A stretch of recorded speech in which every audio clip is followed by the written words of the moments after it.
इसलिए दूसरा, महिलाओं के लिए अध्यक्ष महोदय जी, क्योंकि फैमिली में पुरुष महिला सब होते हैं, तो इसमें हमने एक सिंपल प्रावधान रखा है कि एक कोई भी मुसलमान जब वक्त क्रिएट करता है, सबसे पहले उस परिवार में जो महिला का अधिकार है उसको सुनिश्चित करके ही आप वक्त क्रिएट कर सकते हैं।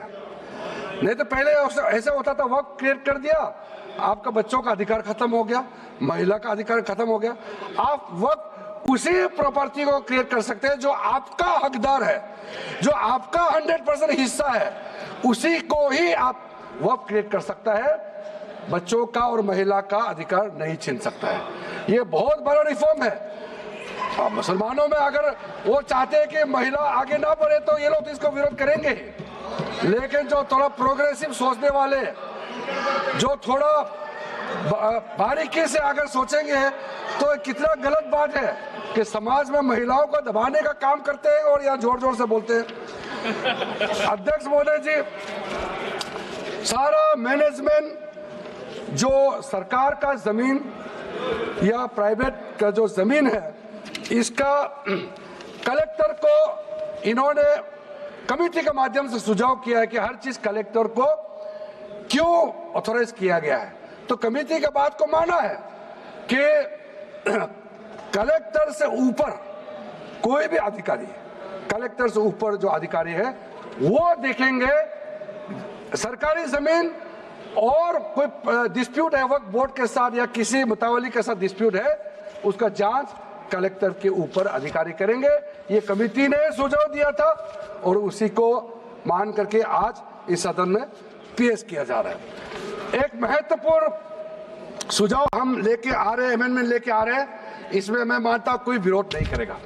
ये इसमें शुरू में छूट गया था, मैं सर खुले दिल से आपको कहना चाहता हूं, लेकिन बहुत सोच समझ के साथ ये प्रावधान अमेंडमेंट हम लेके आ रहे हैं कि जब आप वक्फ प्रॉपर्टी क्रिएट करेंगे तो ऐसा नहीं होना चाहिए कि आप ट्राइबल एरिया में जाकर के आदिवासी का जमीन को आप वक्फ क्रिएट कर दें।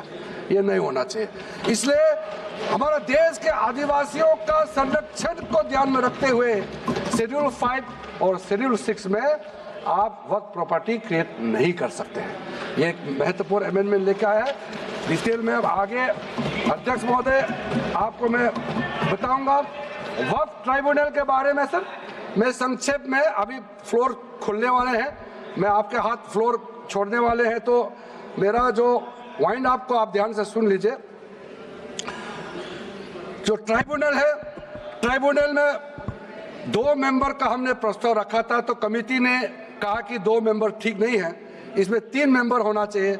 ये प्रस्ताव भी मंजूर किया गया है। तो वक्फ ट्राइब्यूनल में 3 मेंबर होगा फिक्स टेन्योर का साथ, और उसमें आज टोटल लिटिगेंस 14,417 केसेस है।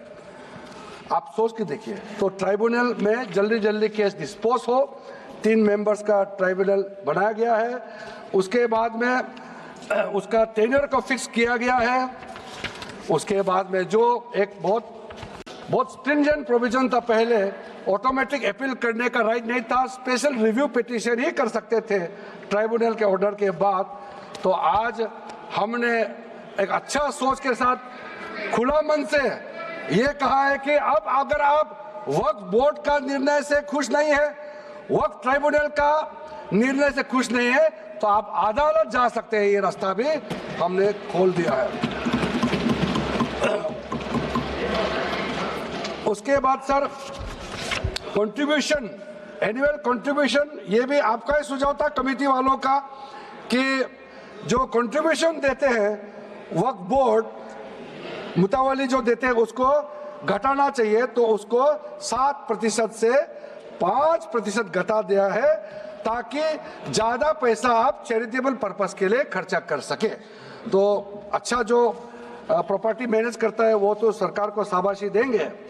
उसके बाद एक बहुत ही महत्वपूर्ण प्रावधान है जो हमको रखना पड़ा, आपने लॉ ऑफ लिमिटेशन को इस वक्फ बोर्ड का प्रावधान से हटा दिया था।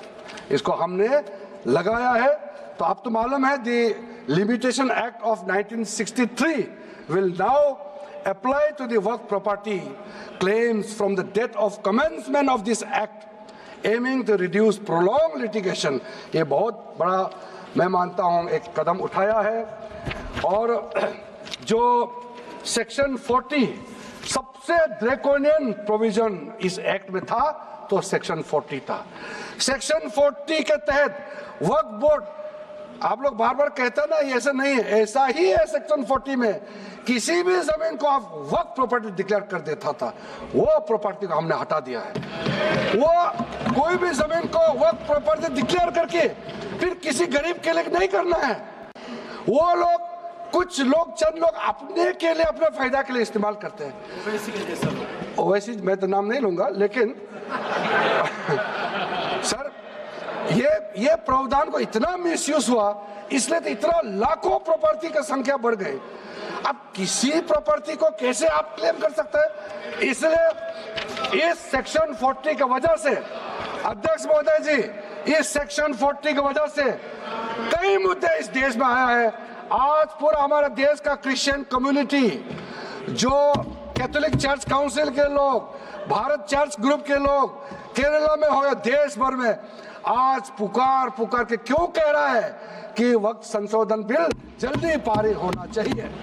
वो इसलिए कि सेक्शन 40 का मिसयूज होता था। सर आप सोचिए, केरला का एमपी, तमिलनाडु का एमपी लोग तो सोचिए, अगर आपने गलती से इस बिल का विरोध कर दिया तो आप क्या विरोध झेलना पड़ेगा बाहर में। आप कल्पना कीजिएगा अभी से। आप सोचिए, मैंने पिछली बार में बताया सुरेंद्रेश्वर टेम्पल के बारे में, तो आपको बताया जब बाकी कोई धर्म ही नहीं था तब ये सुरेंद्रेश्वर टेम्पल था। तिरुचेंदुराई विलेज तमिलनाडु में, उसको वक्त डिक्लेयर करने के बाद कर्नाटका में तो हजारों एकड़ का इशू है। फिर सर हरियाणा में जतलाना विलेज यमुनानगर में सिख गुरुद्वारा का जो जमीन है, कभी वहाँ मस्जिद भी नहीं था, कभी वहाँ मुस्लिम का सेटलमेंट का भी रिकॉर्ड नहीं था, उसको भी वक्फ डिक्लेयर कर दिया था। उसी प्रकार से केरला का मुनम्बम का जो इशू है वो तो अभी सब जान ही रहा है कि 600 क्रिश्चियन फैमिलीज का जो जमीन को वक्फ बोर्ड ने वक्फ डिक्लेयर कर दिया, चर्च का भी कर दिया, और आगे जाने का रास्ता भी बंद कर दिया था। अगर हम ये बिल पारित कर दिया, उसका अपना जमीन वापस मिल जाएंगे गरीबों का, किसानों का। ऐसा चीजों में आप लोग समर्थन करना चाहिए। मैं तो मानता हूं कि अभी भी देर नहीं हुआ, अभी भी आप जिद पे राजनीतिकरण करके आप अड़े रहे, आप मुश्किल में फंसने वाले हैं। विशेष करके हमारे कांग्रेस वालों को मैं कहना चाहता हूं, और बाकी हमारे साथी दल है, कांग्रेस के झांसे में ना आए, आपको भी डुबा देंगे ये लोग। इस बिल को विरोध करके बहुत बड़ा नुकसान होने वाला है। आप ध्यान से सुनिए अध्यक्ष महोदय।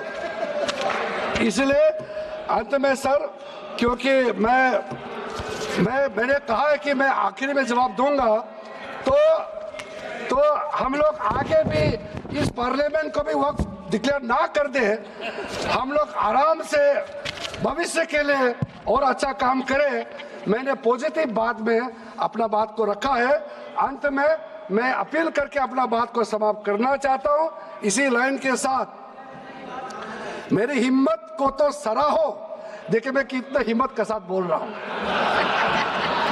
मेरे हिम्मत को तो सराहो, मेरे हमराही बनो, मैंने एक शम्मा जलाई है हवाओं के खिलाफ।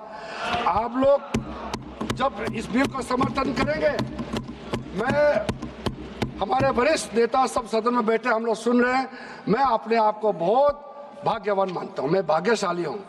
प्रधानमंत्री नरेंद्र मोदी जी ने मेरे जैसे एक साधारण सदस्य को इतना पुण्य काम करने का मौका दिया है, इस बिल को यहाँ रखने का मौका दिया है।